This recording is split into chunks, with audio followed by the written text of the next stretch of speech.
Mayoko here. Have you gotten any word on DJ Jones and kind of what's your thoughts on if he were out for an extended period, the players you have to step in there in the interior line and pick up the slack?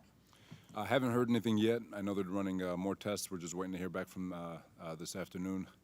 And as far as the depth of the defensive line, feel really good about it. You know, Kevin Street's been having a good start to camp. Saleh's been having a good start to camp. Obviously, we've got the rookie who's getting his legs underneath him, and there's plenty more. But we feel good about the depth and everything that's going on the inside part of the defensive line. Hopefully, DJ's fine, but we'll find out more this afternoon. Hey, Robert, noticed that Nick Bosa wasn't in at the end of practice. Was that just a maintenance issue, snaps issue, or what was going on there? Yeah, the performance staff has a plan for all these guys, so whether they pulled them just because his snap count got high is on them, but from all indications, he's fine. Hi, Robert. It's David. On the radio today, John Lynch said that the current plan is there's not going to be any full tackling live to the ground. But he said that you guys wouldn't fully rule it out just in case you might need it with no preseason games. How do you feel as a defensive coordinator with this specific group of players about not having any full to the ground tackling? Do you think that you guys will be ready for week one in that regard? I believe so. There's always that worry. They haven't been through it, but that's where, as coaches, we've got to do a great job of putting them through as close to a full tackling simulation as possible. Whether all the teach tapes we're constantly hammering about their tracking, their thudding up, form tackling, and just thinking about tackling, and putting them through circuits of keeping them conscientious of how we tackle, the way we want to tackle, the way we want to track players, so that way as we get closer to week one, we are as close to tackle ready as we possibly can without actually ever having to bring our own players to the ground. Now, if coach decides otherwise, we'll be ready for that too. But as of now, we're approaching it as if we're not. Robert, this is Chris Biederman. You mentioned Kentavious Street and Solomon Thomas. Obviously, if DJ Jones misses some time, those guys could potentially fill in there. How do you think those guys fit in potentially at nose tackle, given that maybe it isn't their natural position and they are a little bit smaller for that spot? You know, our nose over the last couple of years has evolved a little bit, where it's not necessarily like the nose everybody remembers of, the Vince Wilforks or, we've, not that he wasn't an athletic individual, but he was a massive human being, where our guys are a little bit smaller. They're almost three techniques playing in that 2-eye spot, and we value a lot of speed, get off, and explosiveness over just gargantuan size. But we feel really good about their ability to play in there as long as they can hold up on double teams and they're not just getting displaced, which Saleh and Street have. Saleh, he's been in game situations where he's proven that he won't get displaced in there. Obviously, Street and all the other individuals that we have there. But we feel good about the group. We feel good about them being able to go do it. Saleh did it last year, and if Street continues to progress the way he's showing, then there's no doubt that he can do that too. So, but it's early in camp, and there's still a lot of things that got to that have to sort out. Hey Robert, it's Nick. Just any problems today with having to switch practice going early with the unhealthy air and all that? I'm just curious how that maybe affects logistics for you guys. Give that to me one more time. I'm sorry. The unhealthy air quality and moving practice up early, I'm just curious if the logistics threw anything off for you guys and what kind of concerns you have when you go into a practice when you're dealing with that. No, you know what? The early concern was whether or not practice would get off, but I thought Kyle was unbelievable. Him and his crew, Nick Cray, the performance staff, and all of them, they did an unbelievable job just resetting the schedule, moving things up, adjusting on the fly. And when you got a group of guys that work together, so that we're going on year 4 now, there's those. I mean, I bet it went unnoticed to the rest of the people in the organization. So it's testament to those guys. They've always got Plan B in their back pocket, and players probably didn't notice anything other than a 30-minute change in time. So. Hey, Robert, if I'm going to sneak in two questions here. One was about, I guess, Kinlaw's maybe a little closer to Wolf Fork as a nose tackle. What are your thoughts on him, playing in there? And then also, I know this time of the year, undrafted rookies with potential you may not want to say too much about, but let's say Darian Daniels has a little power to him. Just what are your initial impressions of him in camp? I like Dorian. Darian. He's doing Daniel's doing a very, very good job.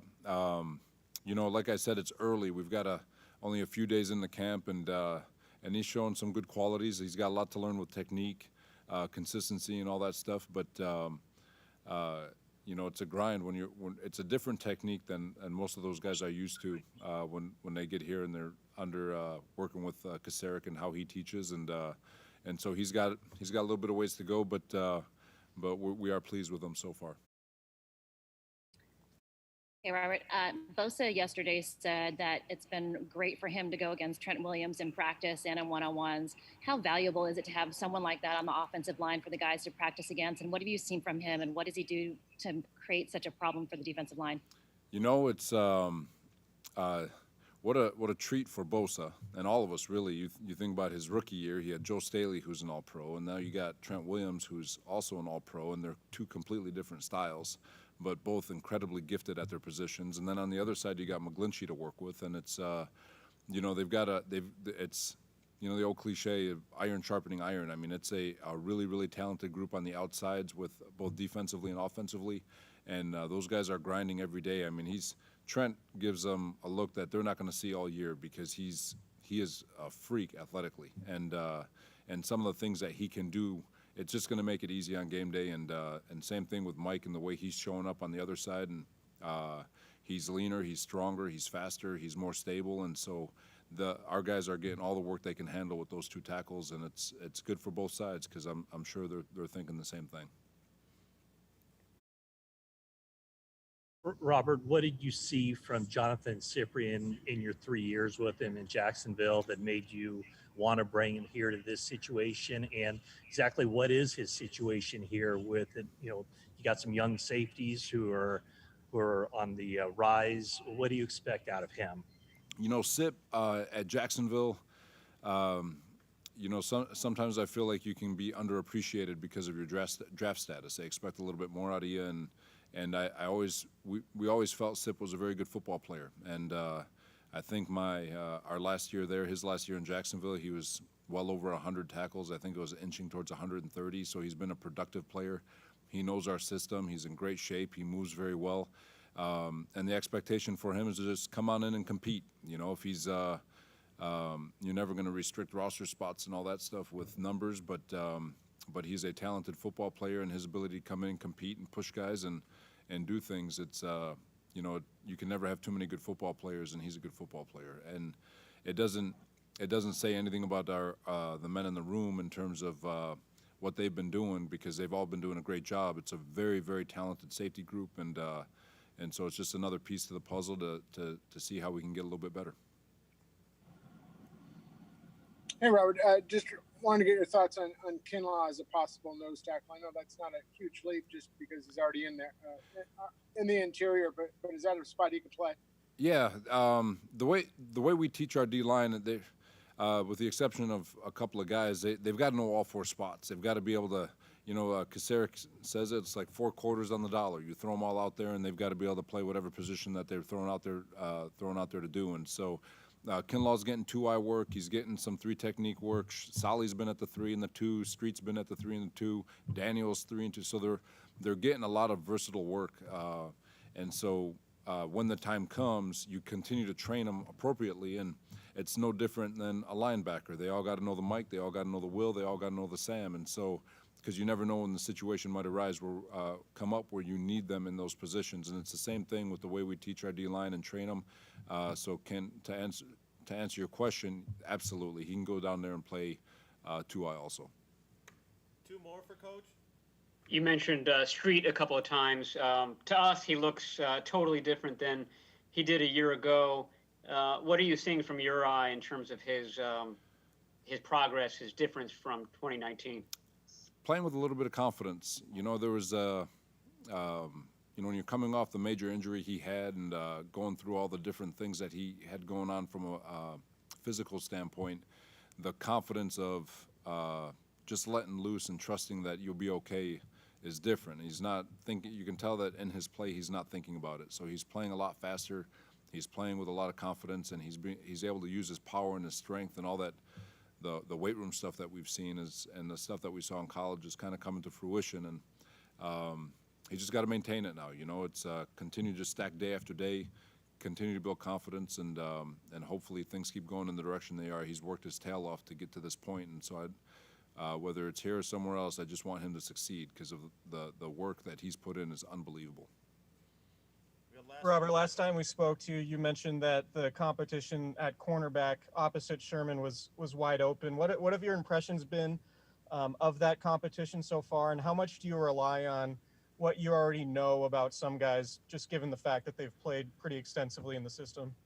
Yeah, that's a good question. They're really competing. They're doing a great job helping one another out. It's a selfless competition over there. Mosley has picked up where he's left off. He looks fantastic. Spoon's looking like he did during OTAs and training camp a year ago in the first 4 games of the year, so he's competing his tail off. And Verrett has a new confidence to him. Dante Johnson's in there competing his tail off. Tim Harris, people forget about him. He's getting his first true training camp. God, I'm sure I'm forgetting someone, but they're really doing a great job competing and trying to take advantage of every single rep, and just owning their personal moments, and when their time comes to get those one-on-one situations or be on the football field, you can tell there's a deliberate attempt, which for all of them it's always that way, but they're locked in, they're focused, and I really think they're enjoying the heck out of it. So it's fun to watch and just fun to watch them pull each other along and root each other on while at the same time competing. All right. Thank you, Coach. All right. Thanks, guys.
How you guys doing today?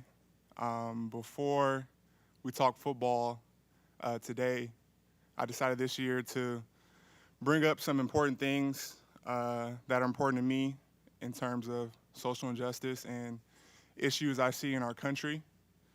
And so before my media obligations, I want to shed some light on some things that are important to me. And I think we should all educate ourselves and think a little bit more about. That's my goal of this, is to educate and create dialogue and start conversation. So today I wanted to highlight the rise in hate crimes in our country. According to the New York Times and the FBI, 2018 hate crimes were at an all-time high of 16 years. And I think we have to ask ourselves why that is. With COVID, we've seen an increase in hate crimes against Asian Americans. With immigration, we've seen a raise in hate crime against Latinos in our country. And so I think we have to think about why these things are happening. What biases and stereotypes are we continuing to allow to be a part of our society? And how can we stop spreading hate and start spreading love in a society where everything is divided, black and white, rich and poor, gay, straight, immigrant, citizen? How can we knock down those walls instead of dividing our people and bring people closer together? And I think the way you do that is spreading love and not hate. So I challenge all of us to continue to spread love and understanding to people who don't look like us, maybe have a different language than us. So that's what I wanted to shed light on today. And let's talk football.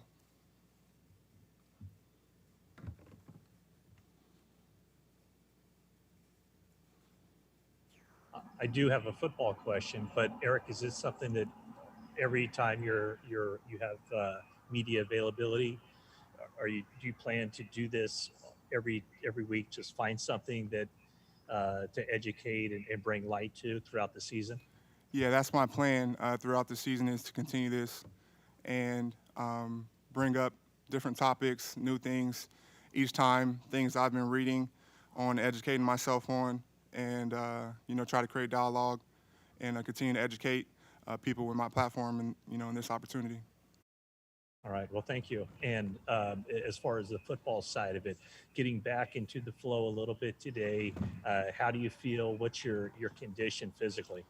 I feel good out there. Obviously, I'm a little bit behind, not being able to, missing the first week of camp, and I really wasn't able to work out and train how I had been in the off season once my back kind of flared up. So I felt good out there. My back felt good. Got to get my leg strength and conditioning back up, but definitely felt good out there.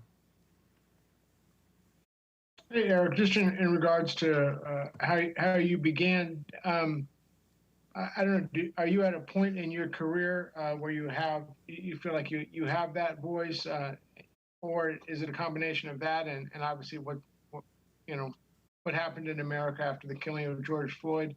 I guess my question would be, what kind of led you to take this stance, publicly, I guess? Always trying to find ways to push the needle, educate people with my platform. I feel like that's my responsibility and my duty as a citizen, is to continue to be a better part of society, add value to society and the people around me. And, playing in the NFL gives me a platform where, people look up to me and, care about what I say. And so I decided to use that voice for good and positive things, and continue to push that needle and try to educate people with my voice. Hi, Eric. This is David Lombardi. I know that this ramp up this season will be different with no preseason. I'm wondering, from the tackling perspective, I know that currently you guys aren't planning to go full tackling to the ground. What have you guys been doing as far as practice specifics to make sure that you're ready? And how do you feel about the defenders on this roster? I know you have some veterans now, about being ready to just go, to 100% week one and tackle full to the ground. Well, yeah, that's the issue every year. You have to practice as hard as you can, but keep your teammates safe. Obviously, we're not tackling to the ground. We won't have preseasons to get those reps, but in terms of practice, it really doesn't change much. Once we get closer to, going live action, I'm sure our coaches will implement some more tackling drills to prepare us for that. But it really doesn't change much. We don't tackle and take our own guys to the ground. And being a pro, being a professional in this league, you have to find ways to practice hard but practice safe. And I think we as a team talk about it all the time, and protecting each other, but being real competitive. So. Hey, Eric, it's Jennifer. With DJ Jones being questionable, who do you see stepping in up nose? Is Quinoa someone who is an option there? Saleh, what do you see from the guys that are stepping in while DJ Jones is out? Yeah, well, our two inside guys, they're both defensive tackles. We don't really have a nose in the three technique.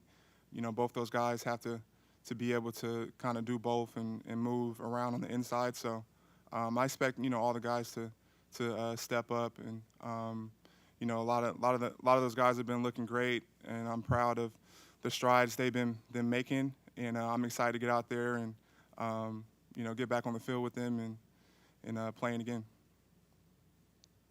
Eric, yesterday Nick Bosa was saying that Chris Kasarik makes it very clear to you guys how important you are to this team, how much the resources that have been put in the defensive line, all those types of things. I'm just curious, how does he go about kind of driving that point home? And for you personally, what kind of motivation does that add to make sure that you're delivering as a group? Yeah, he's the leader of our group. He's since day one came in and brought energy and a fire and a passion. He tells us all the time, that's all he cares about is D-line. He doesn't even care about any other position or and now his beautiful daughter and his wife, but that's all he cares about is D-line. And so we take that mentality and it rubs off on us so much because he reminds us of it every day, of how to play and what he believes in. And so I love playing for him, and he's really helped me take my game to the next level. And I'm definitely excited for this year to be with him for a second year and take that next step. Hey, Eric, it's Tracy Sandler. Going back to how you started your media session, is this something that you're talking to your teammates about and encouraging them to also just be aware of and to try to shed light on as well? No, I come up with ideas in my head of how to do things. I'm sure my teammates will see or hear about it, and if they feel moved or led to do something similar or try to educate or use their platform in many different ways. I've been proud to see some of my teammates already doing that. So no conversations before. I'm sure to see it, and that's my only goal is to educate, and maybe they see it and we can have a further conversation about it in the locker room. Hey, Eric, you had some time to observe practices.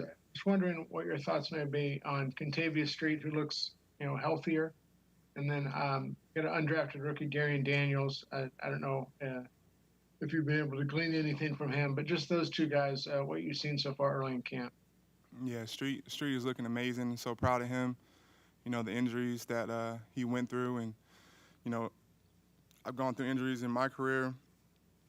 And it's tough when you're not feeling like yourself and you're out there and you're trying to play, but something just isn't right. So I'm proud of him, excited for him, and I think he's going to do amazing this year. Darian's been doing exceptionally well. He's coming along. It's always an adjustment for a rookie, and especially the way Chris wants us to play. And so he's getting better day by day. Hey, Eric, Kyle Posey, Niners Nation. I was wondering, and going back to where you started with this, what would you say is the best way to approach somebody who doesn't look like you, but is ignorant or oblivious to the social injustices in the country? Yeah, I think it's simple encounters you can have with people. Walking down the street, in a store, saying hi, going out your way to be polite, nice, knocking down that wall, that kind of invisible wall that may be there when someone doesn't know you, and people can be pleasantly surprised, like, oh, that's a nice person. They didn't have to do that, or showing a genuine care or want to learn about other people, not being so self-absorbed where you only care about what's going on in your life and the people you know. Try to show interest in some other things that you don't have experience on. So I think those are two simple ways that you can start knocking down those walls and creating unity. Hey, Eric, Robert Saleh was just in there talking about what a treat it is for you guys to go against Trent Williams and Mike McGlinchey on the other side. What is it like? You were able to watch all of it, all the one-on-ones and the 11s. What have you seen from those battles on each end? Oh, yeah, it's great. A lot of competition, making each other better. That's going to help us out there on Sundays when we have those battles in practice and preparing for the season. I know it's ramped up in training camp now. We'll try to tone it down as the season go on and protect each other and still get good work. But it's been amazing to see, and I'm excited to get in the mix too. All right, thank you, Eric.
know if that was cleaner.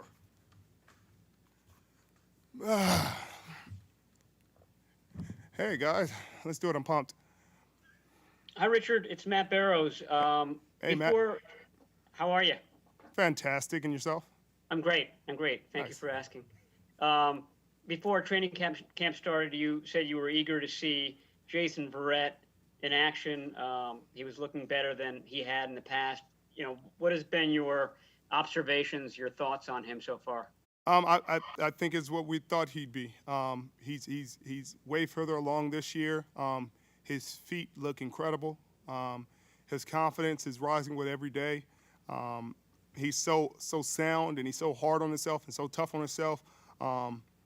But he's been fantastic at the line of scrimmage. That's something that he was coming into camp he wanted to improve on, and something that he's improved drastically on just from last year. Obviously, in his best years, he was incredible at the line of scrimmage, and I think he's regaining that form and that confidence, and it's been exciting to see for our team. Richard, before you got in here, Eric Armstead just talked to us, and he said that one of his things that he wants to do during this media accessibility throughout the season is shed light on social issues. And today his topic was hate crimes. Just from your standpoint, being in the league as long as you have, having the wide knowledge of sports and other sports as well, how important is it for individuals in Eric's position and your position as well to use your platform for positive change? I think it's one of the most important things in the world, especially during this time. I think it's past due time for them to arrest Breonna Taylor's killers, but that hasn't happened. It's time for everybody to continue to speak up, to continue to put pressure on things they see as wrong. There's been a lot of turning a blind eye in this country, especially to wrongdoings and inequalities. And I think that needs to stop. And I think the more we keep putting pressure, the more we highlight the terrible things that are going on, and the more we punish the people that are doing wrong, the better it will be. I think these are wild times, and I think that the more we can speak up, the more we can shed light on it, the more we can do, the better the world will be for our kids.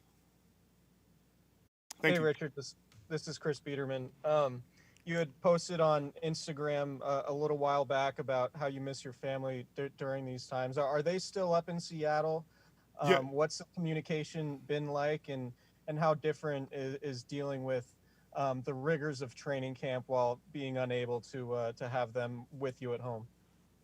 Yeah, they're still in Seattle, and they've come to visit a few off days, and and obviously with they got school, and it's hard to get on flights and things like that nowadays, and so it's been really difficult. This is the first one I've had to do without my family. Obviously, most times you're in a hotel, but you get to talk to your family, you come to practice every day, and you get to spend time afterwards with your kids, your wife, and that's usually some really valuable time and helpful. But during this time, you can't come out. They can't, come out and stay for extended amounts of time with COVID going on. But I'm still thankful for the time I get. Obviously we're getting out pretty late, and I try to catch my kids, for some FaceTime at the end of the day. I try to talk to my wife throughout the day.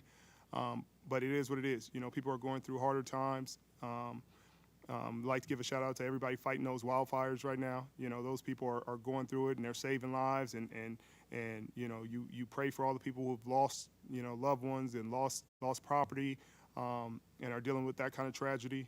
You just pray and keep them in your thoughts, and you want to raise them up. So once again, in California, we're dealing with this. So raise those people up, and obviously all the essential workers that have worked throughout COVID-19 and kept people alive. They deserve a ton of respect. So, it's a sacrifice, but it's nowhere near the sacrifice those people are making and the lives that they're saving. Obviously I never get this time back, but, my kids are healthy, my wife's healthy, and we'll be back soon. Hey, Richard, Jennifer, how you doing? I'm great, and yourself? Good, thanks.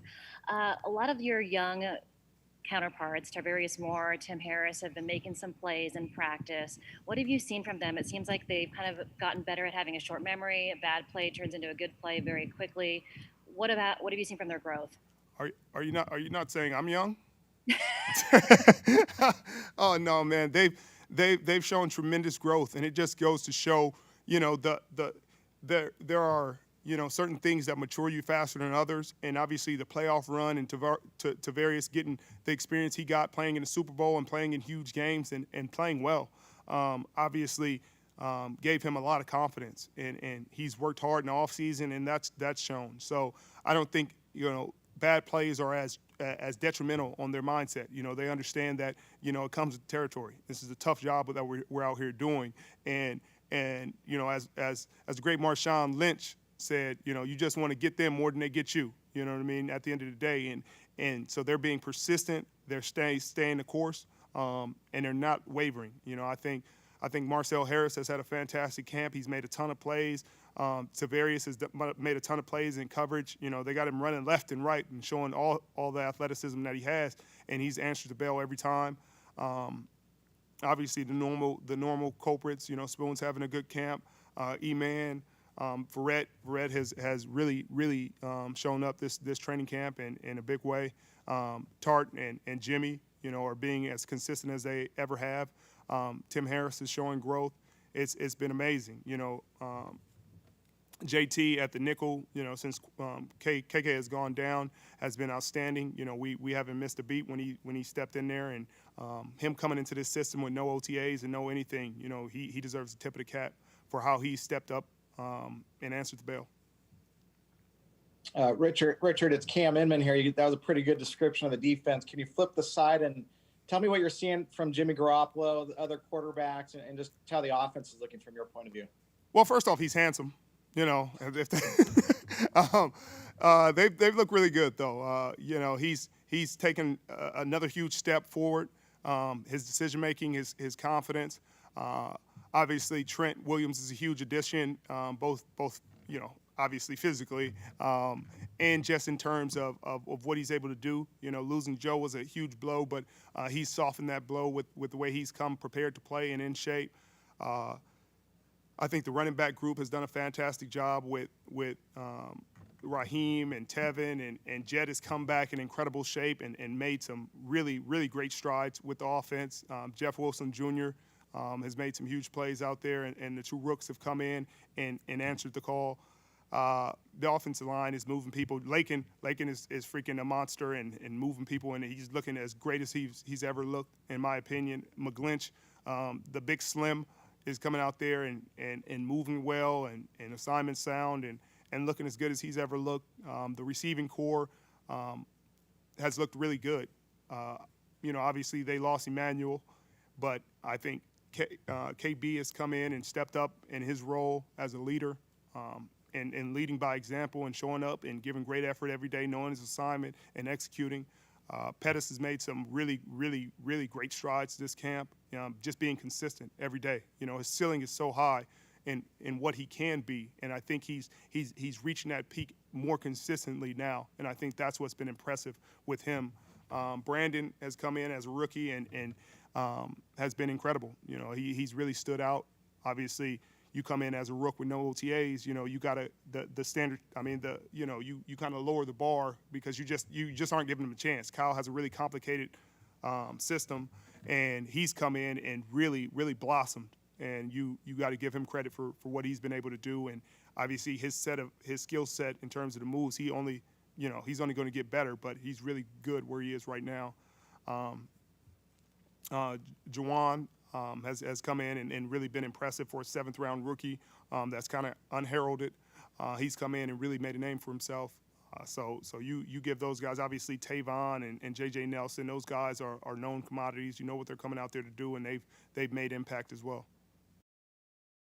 Hey, Richard, it's Nick. I had 2 questions. You look way too relaxed, first off. Sheesh. Oh, I'm trying. I got 2 questions about the one person you didn't talk about in the last 2 answers. That's you. One, does 10 years in the league mean anything to you? I mean, there's a lot of great players in this league who never make it to 10 years. Is there any special meaning to that? And 2, just random, did you watch The Last Dance, and did you take anything away from it maybe that you didn't already think about or know when you're just watching somebody like Michael Jordan? Great questions. Yeah, 10 years definitely means something. Every year, honestly, that I'm blessed to play another year in this league is incredible, and it's a dream come true. And I think early on it's kind of a blur, and you're just kind of like, man, I want to stick as long as I can, so I'm just doing everything I can to stick around. And as you get older, you appreciate the little things more and more, and the opportunity, and just being with your teammates and being out there and being part of a great team, and regardless of the record, the wins, the losses, just appreciating day in and day out the struggles, the meetings, the laughs, the hard times, the adversity. And that's something that I've been able to appreciate more in the last few years than I had in the previous. But making it 10 years is a tremendous blessing, and I hope I'm able to play a couple more, but I'm grateful. When I came in, I was just trying to make it to 3.5 years to beat the average, and they say, guys, don't make it more than 3.3 years. And I was like, I'll make it 3.4, make it a goal to beat the average. And thankfully I've been able to make it 10 years and blessed to play with an amazing team and amazing teammates I've been able to play with. And I look forward to continue to grow with this team. And I did watch The Last Dance, and I thought it was, I've obviously studied Kobe and his demeanor and rest in peace and everything he's done and his approach to the game. And what I heard from Michael was very similar to what I heard from Kobe, and obviously everything he learned, he probably studied Michael. But it was a similar mentality to what drives a lot of people to be great. And it's you being an outlier and you being comfortable in that outlier space. You being comfortable in a path that hasn't been molded, a path that hasn't been blazed, and being comfortable making other people uncomfortable. And I think that was really cool to see and to hear, the amount of drive that he had, the amount of obsession he had with being great, and not just being great like being better than somebody else, but being great within himself. That's all you can be. No matter what you do, no matter how hard you play, no matter how hard you compete, it's so much more difficult to be better than someone else if you can't compete with yourself every day. If you can't critically analyze yourself every day and say, hey, this is what I need to get better. This is what I didn't do well. It doesn't matter if everybody else thinks you're great. It doesn't matter if everybody else is praising you and pushing you if you're not pushing yourself. And it doesn't matter if everybody else is criticizing you. If you're not pushing yourself and real with yourself every day, there's no way you can achieve the things that you want to achieve. And that's what I got out of that. Thank you. Hey, Richard, wanted to ask you, I think it's probably a convenient storyline to say, last year the 49ers hadn't had much success, as a team last couple of years, and somewhat naive, and it was all fun. And now this year, having had the experience losing in the Super Bowl like you did, it's all business, and it's not as many smiles, and you all are on a mission. Is there some truth to that? I mean, do you feel like there's a different vibe around the team, and you've grown up in some ways and been hardened? I think it's both. I think there's some of that, obviously, and that comes with the success. That comes with the burden of expectation. I think ignorance is bliss at times, and I think when you don't know better, you don't know. So you're just kind of cruising along. You're like happy. Hey, look what's going on. Look, we're happy to be here. But when you know better, you do better. And I think that's the case. When people know the standard and know how high you can take it and know what it takes to get there, then I think you see people looking to that standard more often and measuring themselves to that more often. So when you have that standard and you have that accountability every day, then sure, there's still a ton of laughs and there's guys having a blast playing football, but the mistakes are people are being held accountable for mistakes more often, and making them less. And so in order to make less mistakes and be more accountable, you have to be locked in. And I think when you have 60 players, you have 22 players on the field locked in every play, you see less laughs, you see less because everybody's trying to get the job done at the best level possible, at the highest level possible. And I think these guys and us as a team reaching the heights that we reached last, I think they see the potential we can be at, and they want to do everything they can to get there again. Hey, Richard, it's David Lombardi. John Lynch on the radio earlier today, there was an interesting discussion about the fact that there's no preseason, and obviously that most of these NFL camps have gone to no tackling all the way to the ground means that once week one hits, you guys are essentially going to be hitting it 100 miles an hour without any, prior preparation this year, but live on the field. But obviously, there's been a ton of drills to get you ready to tackle. I'm just wondering, from your vantage point as a 10th year veteran, how do you think that ramp up is going to go? And do you think that this particular defense and this particular roster will be ready for that week one from a tackling perspective, given how unusual this ramp up is? Yeah, I think we'll be as ready as you can be. Obviously these are unique times, and I can't predict much better than anyone else. But I know that our coaches are doing everything, and we're drilling, and we're putting ourselves through the mental gymnastics of getting ourselves in position to tackle every play, putting ourselves in position to. But you won't know until it happens. So I'd be crazy to say, hey man, we're going to be the best tackling team in football week one. I would hope so. I'd hope that guys are making every tackle. But I think, being realistic, I think there'll be some rust and some guys getting through it. But as long as guys are pursuing the ball and we're rallying to the football, I think we'll be fine. I think it's about gang tackling anyway. And there's a such thing as good missed tackles and guys pursuing and guys making a running back, or the receiver stop his feet and other guys running to the football. So I think as long as we're in shape and guys are pursuing, we'll be fine.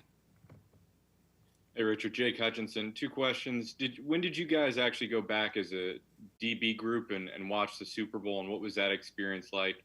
And what's been your impression of Tony Oden so far? We didn't go back and watch it as a group. And T.O. has been great. He's been fantastic. He's been very patient. It's a very difficult situation to walk into with a team, that came off the season we came off of and has the expectation that we have and talent in our room, and to come in with no OTAs and be able to acclimate as quickly as he has into this environment. But he's done a phenomenal job of being able to relate to his players, understand the scheme, understand what's being asked, and be able to translate it onto the field in terms of the drills that we're running in individual, and the coaching points that he's making on a day in, day out basis.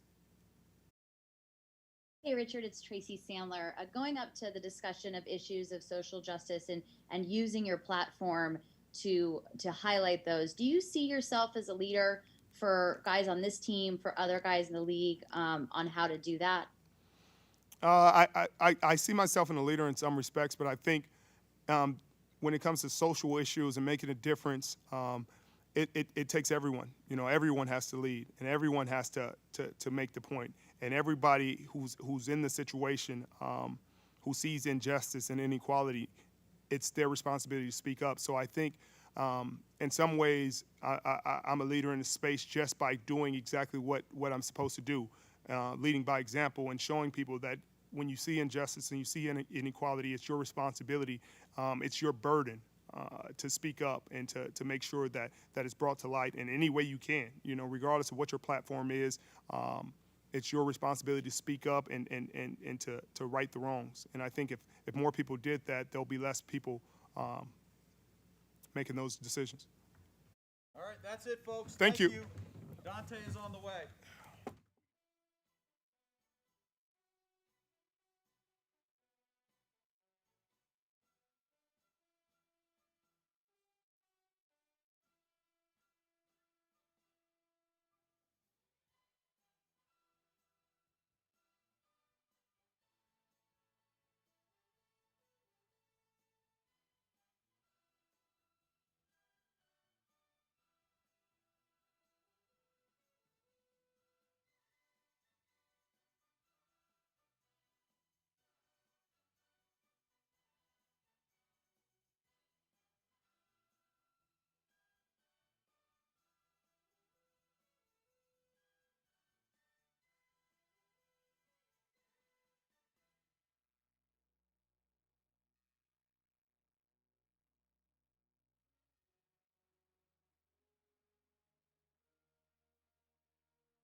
Hey Dante, it's Matt Mayoko here.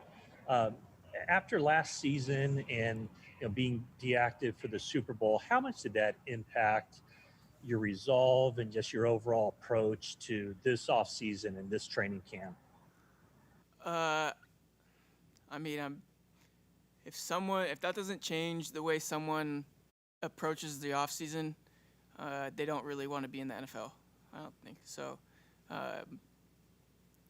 There's not too many things worse than that football wise that could get you going. I think being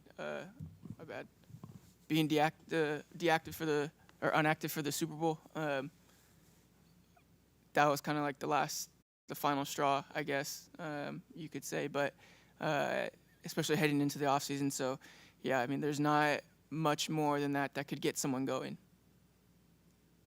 Hey, Dante, Jake Hutchinson.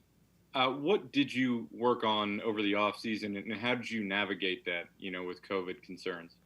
I mean, there was a lot. It's something that I'll get into eventually. Basically, I allowed myself to be who I know I can be. Last year I wasn't playing the way that I know I could have. I know I was capable of more, and I wasn't really allowing myself to do that. And this year, the whole quarantine process really helped me, I think. Just being able to kind of step away from everything, not have any distractions, and just kind of go one-on-one with myself.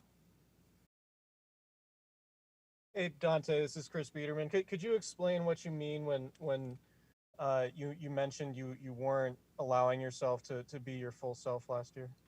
Yeah, I mean, I like I said, it's something that I'm gonna eventually get into. Not really something that I feel like is necessary right now, but that is the pretty much gist of it. Is I wasn't allowing myself to be the player that I know I am. I wasn't. There's just certain things that was holding me back football-wise, and that's not the case anymore. Dante, as far as the off season, how are you different than when you came in last year at this time? Are you bigger? Are you stronger? What's the result of your motivated off season? I'm more in tune with myself. I feel like I'm stronger. I'm a little bit bigger. I'm more confident knowing that I put the work in this offseason. Not that I didn't work last offseason, because I definitely did, but this offseason was more purposeful. I did my workouts with a purpose. Every single rep was for a reason, instead of just going through the motions and getting in there and working hard. It was like, okay, no, I'm getting better today, and I mean that goes a long way. Hey Dante, it's Jennifer.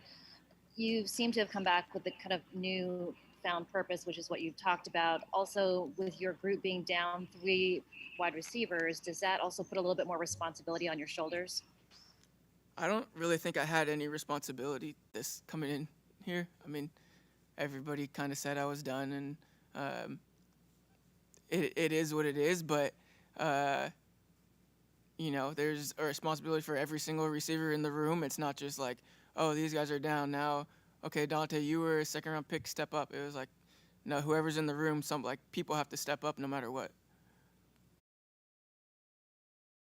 Dante, can you tell us where you were this off season and maybe some of the things you did additionally as far as your workout or just what you did to get prepared for the season? And then also, if you could just address, you've been publicly critiqued, like a few players on this roster. How have you handled that? And I guess, has it made you stronger in some ways? I mean, as far as the offseason goes, like I said, I'll eventually get into everything that I did. I was in Orange County for a little bit, and then I went up to San Francisco. And yeah, I mean, I was just working out there. And then as far as the critiquing or whatever, I mean, it is what it is. People say stuff, I don't really know exactly what you're referring to, but I'm sure they had a reason to say it. I, didn't play how I should have been playing, how I know I can play, and how they know I can play, so it was probably warranted.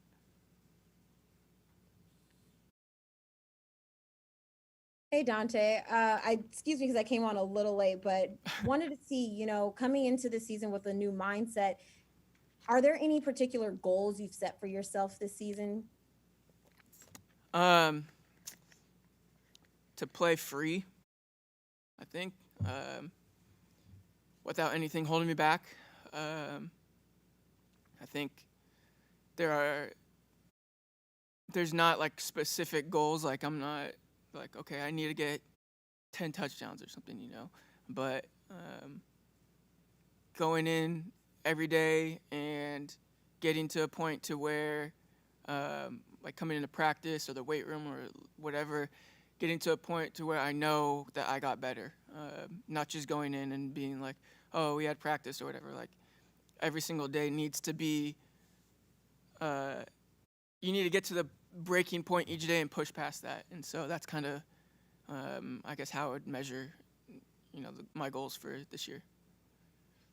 Hey, Dante, it's Tracy, and this may go into you getting into it later, really what you did this off season, but being deactivated for the Super Bowl, dealing with all of the critiquing, you talked about getting, to your breaking point. Do you have tools that you used mentally and emotionally to get through that? Yeah. I mean, this off season was kind of, I was working with my trainer, and we basically connected, your physical and emotional sense and everything, and just connected that, and being able to reach back and be like, okay, look, no, I pushed physically through all this stuff. How did that make you feel emotionally? And then being able to just go through all those processes, get to the point to where you want to quit, you want to tap, but you can't because you have something that you want to get to, and being able to connect everything and just being able to reach back on that every single time, that was really big. And like I said before, like I will get deeper into that eventually, but yeah, that's pretty much it. Obviously, we can't tell what you're feeling, but I mean, you did appear last year like, there was pressure on you and that maybe you weren't having as much fun. I don't know if that's accurate or not, but I'm just putting that out there. But my question to you is, can you have fun? Like, is it important for you to play free? And maybe that's what you're referring to, play free, have fun. Or do you need success to have fun? Are they connected in some way? I mean, if you're not successful, I don't see how football could be fun, really, unless you're just like, oh, I don't care what happens. Like, I'm just here to be here. So, yeah, not having success really takes the fun out of things. Not to say that I wasn't having fun last year, because I still had a really good time seeing everybody else do well, seeing all the stuff that they were doing, cheering on my teammates and stuff. But it's hard to have a lot of fun actually playing when you're not successful. Dante, it's Cam Inman. How successful has this camp been for you? You've been very active. You've had a lot of passes come your way that you haven't had a chance to do pretty much over the last year or so. I mean, the camp has been weird. It's especially weird because we're not having any preseason games, so like the practices are essentially the games, I guess, but it's kind of hard to judge. Like I don't know how the coaches really do it. Like I could feel really good about something because I made 3 good plays, but then there could have been 6 other plays where I didn't do that good, and then the coaches are looking at those 6 plays or something. Or I could have had 2 bad plays, and I'm only focused on those, but they're like, no, look, you did these really well. So it is kind of hard, and catching passes isn't the only thing that like put you on the radar. I know it's what like everybody else sees, but there's a lot more to wide receiver than just catching the ball, especially during camp because there's only so many passes that go around. But I mean, I'm not. If I get 6 catches one day, great. If I get 1, great. I know there's always things that I can work on, and that's kind of my mentality through it. It's just getting better every single day. Like I said, I know there's always going to be things that I need to improve on, but as long as I know that and I'm ready to accept that and fight through that, then I have a chance. Dante, you mentioned it's obviously been a weird camp for a number of reasons, but what's it been like in the wide receiver room, getting used to, some of these young guys, Brandon and Juwan? What's your impression of them, and what's the vibe like in the wide receiver room this year? The wide receiver room has always had a good vibe, I think. I mean, especially the guys we have in the room. It's hard to kind of ever have like a bad day with the guys we have. Everybody's so close, and I mean, the young guys are doing really good. They're picking up the offense, and Brandon is doing really well. Juwan's really physical, so that's helping him out a lot. But yeah, I mean, it is weird, but I feel like in our room it's still pretty normal just because of the guys we have in it. Last one, guys. Hey, Dante, how would you describe your relationship with Kyle Shanahan? And he's mentioned being particularly tough on you, and probably because he knows how talented you are, and you are a highly drafted guy, and you're a receiver, and that's his position. How do you feel just about the hard coaching that he's given you? Last year, I kind of took his like coaching the wrong way, I guess, and I made it like more personal and like about me than about me like realizing how good he knows I can be, and I got caught up in I guess like the way he said some things and not the actual message that he was trying to get to me. And once I realized that, I mean, everything kind of changed, and I think our relationship is really good. It's open, and we can communicate. When I came back, we had a good talk, and I think that, yeah, we have a really good relationship now. All right, thank you, Dante. Yep, thanks, guys.